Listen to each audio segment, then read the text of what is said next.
আসসালামু আলাইকুম বন্ধুরা, আমার নতুন ইউটিউব চ্যানেলে আপনাদের সবাইকে স্বাগতম। রোজা যেহেতু চলে এসেছে, তাই আমি আপনাদের সঙ্গে শেয়ার করতে চলেছি ইফতারের জন্য একটি দারুণ ছোলা রান্নার রেসিপি। এইভাবে ছোলা রান্না করলে ইফতারের পর শুধু ছোলাই খেতে মন যাবে। এটি রান্না করা অনেক সহজ আর কম সময়ও লাগে। তো চলুন কথা না বাড়িয়ে শুরু করা যাক। ছোলাগুলোকে আমি প্রায় 10 ঘন্টা আগে ভিজিয়ে রেখেছিলাম। এবার ভেজা ছোলাগুলো ধুয়ে একটা প্রেসার কুকারে দিয়ে দিব। সাথে 1 গ্লাস পানি আর সামান্য একটু লবণ দিয়ে প্রেসার কুকারে 3টা সিটি দিয়ে দিব। আমি এখানে 3টা মাঝারি সাইজের আলু ডুবো ডুবো করে কেটে নিয়েছি। এবার এটা প্রেসার কুকারে দিয়ে আবারও ঢাকনা লাগিয়ে 3টা সিটি দিয়ে নিব।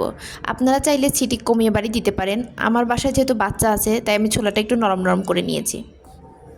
এবার একটি ব্লেন্ডার জারে কেটে রাখা পেঁয়াজ, কয়েক টুকরো রসুন, একটি কাঁচা মরিচ এবং 1 চামচ জিরা এবং 4টি এলাচ দিয়ে ভালোভাবে ব্লেন্ড করে নেব।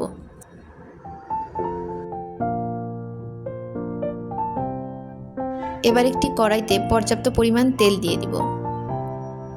তেল গরম হয়ে গেলে তেলের মধ্যে 1 টুকরা দারুচিনি ও একটি তেজপাতা দিয়ে দিব।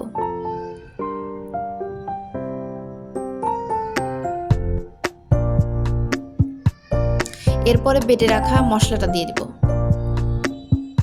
দিয়ে ভালোভাবে নাড়াচাড়া করব।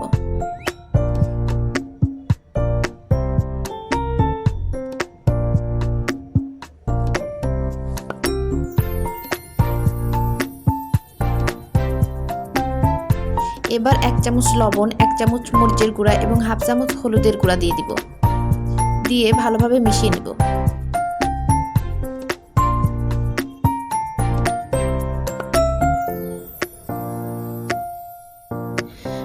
ভালোভাবে মেশানো হয়ে গেলে এটাকে ঢাকা চাপা দিয়ে দিব।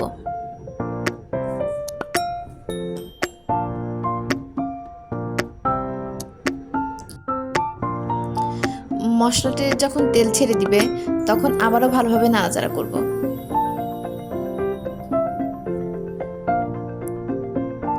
এবার আগে থেকে সেদ্ধ করে রাখা ছোলা দিয়ে দিব।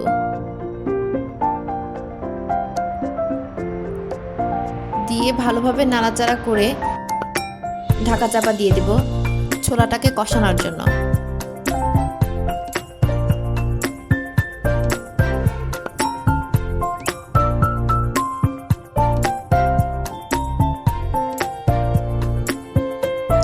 এরপর ছোলার উপরে যখন তেল ভেসে উঠবে, তখন হালকা একটু পানি অ্যাড করে দিব। পানি অ্যাড করে আবারও ঢাকা চাপা দিয়ে দিব।